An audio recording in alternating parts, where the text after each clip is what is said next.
Tubal recanalization with open approach. I have opened the abdomen with phalansteal incision, and after identification of the medial and lateral end of the tubes of right-sided tube, I am injecting injection vasopressin, that is injection pitressin 20 units diluted in 200 ml of NS.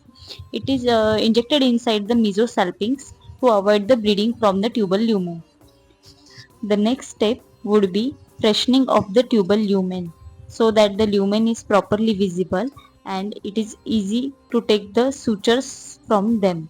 So from the medial side I am cutting the tube. We can nicely see the tubal lumen of the medial side, and on the lateral side I have already done the freshening of the tubes. So now I am passing the feeding tube from the lateral end towards the femoral end. It is just for a better approximation of the both the ends of the tubes.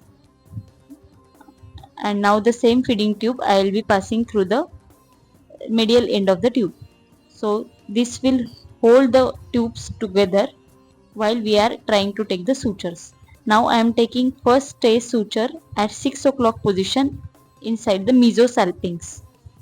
It is for the proper approximation of the tubes. It will help us in proper reapproximation. I am using Prolene 60 for this procedure because non-absorbable sutures will cause less fibrosis and it will avoid chances of ectopic pregnancy in future. So stage suture is taken at 6 o'clock position.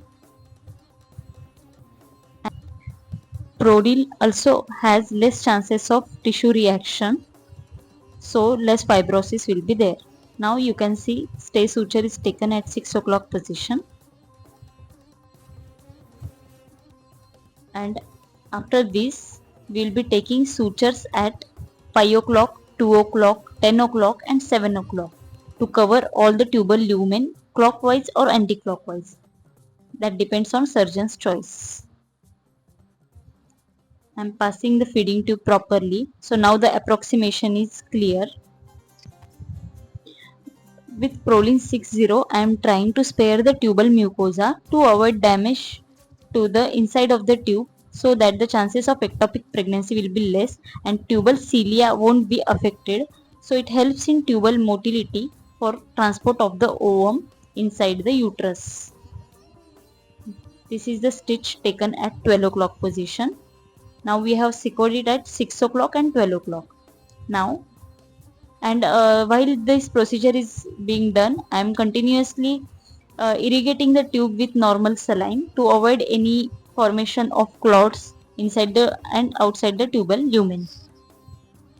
The right-sided fallopian tube is nicely approximated with the sutures, and we have to maintain the tubal length as much as possible to avoid chances of ectopic pregnancy.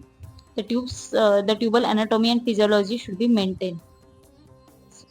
Now we will be seeing the patency of the tube with help of methylene blue.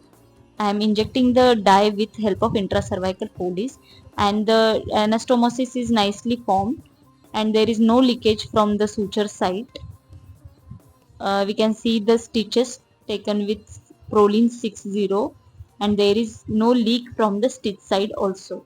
So the right sided work is done and same steps are repeated over left side.